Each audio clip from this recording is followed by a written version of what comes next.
Hello viewers, কেমন আছেন? নিশ্চয়ই অনেক ভালো। আজকে আমাদের টপিক হচ্ছে জাভাস্ক্রিপ্ট ভ্যারিয়েবল। হ্যাঁ? তো এই যে ভ্যারিয়েবলটা কি? আমরা যদি খুব সহজ করে বলি তাহলে ভ্যারিয়েবলটা হচ্ছে ভ্যালু রাখার একটা বক্স বা ভ্যালু রাখার একটা জায়গা। ঠিক আছে? তো এই ভ্যারিয়েবলটাকে আমরা কেন ইউজ করি? ধরুন আমি একটা হচ্ছে এখানে ভ্যারিয়েবলটাকে ডিক্লেয়ার করি। জাস্ট এখানে আমরা একটা নিলাম সি, হ্যাঁ? এটাকে অ্যাসাইন করলাম এবং এখানে আমরা উম কি লিখতে পারি? অনেক বড় একটা ইয়ে লিখি। আচ্ছা, আমি এখানে লিখি আমার নামটাই লিখি। আ ওকে, মাই নেম ইস তৌকির। ঠিক আছে? তো এই যে দেখুন আমি যদি এখন এটাকে প্রিন্ট করতে চাই, হ্যাঁ? বা আমি যদি দেখতে চাই তাহলে আমরা কি করব? ডকুমেন্ট ওকে, ডকুমেন্ট ডট রাইট ওকে, এই ফাংশনের মধ্যে আমি দেখতে চাচ্ছি। ওকে? আচ্ছা, এখন এইটাকে কি করছি আমি এই যে শুধুমাত্র সি লিখলেই কিন্তু আমার এটা আসছে, তাই তো? সেভ করি এবং এটাকে আমরা ওপেন করি। ওকে, দেখুন এই যে মাই নেম ইজ তৌকির, ঠিক আছে? এই জিনিসটা কিন্তু আমার এখানে শো করছে। আচ্ছা, এখন আমি যদি ভ্যারিয়েবলটা ইউজ না করতাম তাহলে কি করতে হইতো আমাকে? আমাকে এই যে এই জিনিসটাকে কিন্তু আমার এই যে এই কনটেন্টটাকে কিন্তু আমার এখানে লিখতে হতো। সরি, আমার পুরোটা লিখতে হবে এখানে, হ্যাঁ? ওকে, এন্ড দেন এখানে আমি সেভ করি। আর এটাকে আমি কি করে রাখছি? অফ করে রাখছি, হ্যাঁ? ওকে, এখন যাই। তাহলে কিন্তু এটা শো করছে। এখন দেখুন আমাকে যদি প্রত্যেকবার এই জিনিসটা যদি আমাকে তো একটা প্রজেক্টে অনেকবার তো হচ্ছে যে একটা ভ্যালু আমাকে ইউজ করতে হবে, তাই না? অনেকবার প্রয়োজন হতে পারে। তো সেক্ষেত্রে কি আমাকে প্রতিবার কিন্তু আমাকে সেই ভ্যালুটাই কিন্তু আমাকে প্রিন্ট করতে হচ্ছে। তাই না? সেই ভ্যালুটা প্রত্যেকবার লিখতে হচ্ছে। আমি যদি আরো একটা করি যে এরকম করে প্রত্যেকবার আমাকে লিখতে হচ্ছে। তো এইভাবে লিখতে গেলে আমার কিন্তু সময় অনেক বেশি লাগবে। আমার কোড করতে হচ্ছে বেশি, তাই না?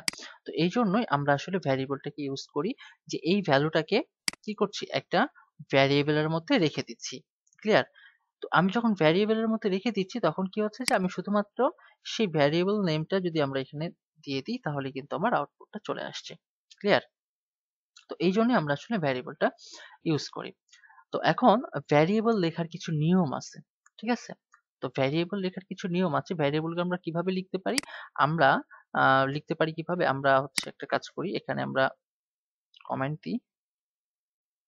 ওকে। ১ম এ আমরা A, ক্যাপিটাল A থেকে Z, ঠিক আছে? যেকোনো আমরা ক্যারেক্টার লিখতে পারি এখানে। আচ্ছা, তারপরে স্মলার a to z, ঠিক আছে? ওকে। এখন তারপরে হতে লিখতে পারি 0 থেকে 9, ঠিক আছে? অ্যান্ড দেন আমরা হচ্ছে ইউজ করতে পারি আন্ডারস্কোর, আন্ডারস্কোর আমরা ইউজ করতে পারি হচ্ছে ডলার সাইন, ঠিক আছে? এই জিনিসগুলো আমরা ইউজ করতে পারি। আমরা ভ্যারিয়েবল নেম যখন আমরা হচ্ছে দিব তখন এই জিনিসগুলো আমরা ইউজ করতে পারি। ওকে।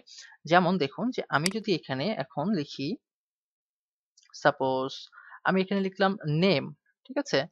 এই যে নেম আমি এটা লিখতে পারি। আমি নেম 1, 2, 3 এভাবে লিখতে পারি বা নেম 1 এভাবে দিতে পারি। একটা জিনিস মাথায় রাখতে হবে যে আমরা যখন ভ্যারিয়েবল নেমটা যখন আমরা দিব তখন আমাকে ফার্স্ট এ আমি কখনোই নাম্বার দিয়ে এটা শুরু করতে পারবো না। এই জিনিসটা মাথায় রাখতে হবে, হ্যাঁ?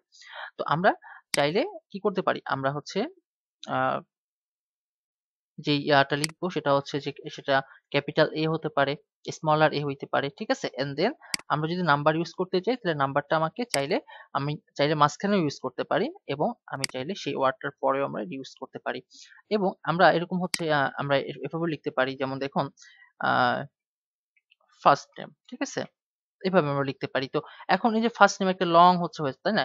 একটা জিনিস সেখানে আমার স্পেস দেওয়া যাবে না। যদি আমার স্পেস দেওয়ার প্রয়োজনই হয় সেক্ষেত্রে আমি কি করব? আন্ডারস্কোর ইউজ করব। ওকে? আচ্ছা। এরপরে তাহলে কি হচ্ছে যে আমরা চাইলে ক্যাপিটাল, স্মলার নাম্বার ইউজ করতে পারছি, আন্ডারস্কোর ইউজ করতে পারছি এবং এখানে কিন্তু আমাদের হাইফেন ইউজ করা যাবে না। হ্যাঁ? হাইফেন ইউজ করা যাবে না। কারণ হাইফেনটাকে জাভাস্ক্রিপ্ট বিয়োগ হিসেবে ধরে নেয়। ওকে? আচ্ছা, এবং এই যে আমরা ডলার সাইন এটাকেও আমরা ইউজ করতে পারি। ঠিক আছে? এটাকে যদি আমরা ইউজ করি এখানে সামনে আমরা এখানে ইউজ করতে পারি। ওকে? তো আমরা আসলে ডলার সাইনটা ইউজ করব না। কারণ হচ্ছে আ আ জাভাস্ক্রিপ্টের একটা লাইব্রেরি jQuery, এখানে একটা হচ্ছে আ ডলার সাইন দিয়ে একটি বিশেষ একটা তথ্য দেয়, ঠিক আছে? আমরা আন্ডারস্কোর আগে ইউজ করতে পারি, হ্যাঁ? এবং আমরা আরেকটা কাজ করতে পারি, সেটা হচ্ছে উম এটাকে আমরা ক্যামেল কেস ইউজ করতে পারি, ঠিক আছে? ক্যামেল কেস, ওকে? ক্যামেল কেস দিয়ে আমরা এটাকে ইউজ করতে পারি। এখন একটু যাই আমার এখানে, এখানে কিন্তু আমার কোনো আউটপুট আসছে না। না আসার কারণটা হচ্ছে যে আমাকে এই নামটাই আমাকে এখানে দিতে হবে, ওকে? আচ্ছা, এই নামটা যখন আমি হচ্ছে আমাদের ভ্যারিয়েবল যে নাম সেই নামটা আমাকে এখানে দিতে হবে। তাহলে কিন্তু আমার সেইটা আসবে।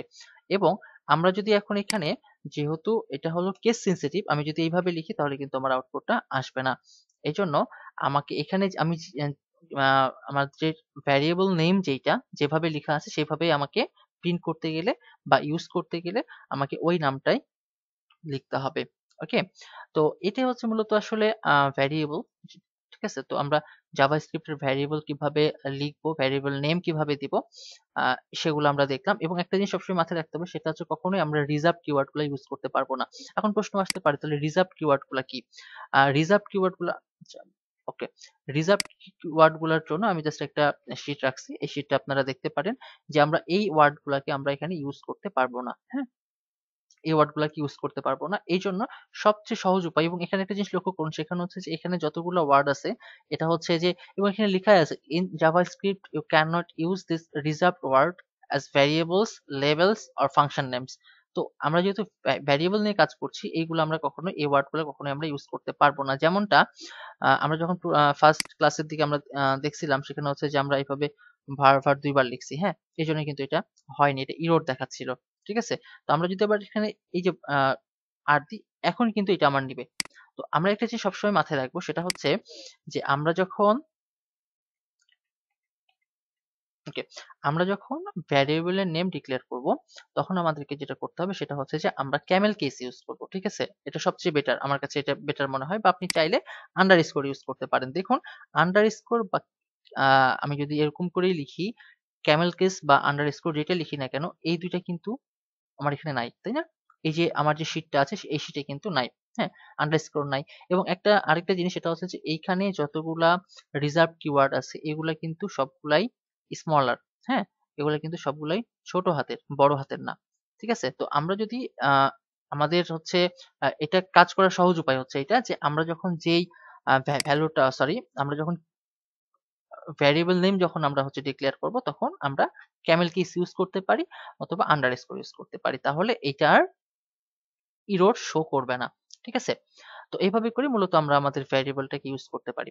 তো এই ছিল আজকের ভিডিও। সবাই ভালো থাকবেন। আল্লাহ হাফেজ।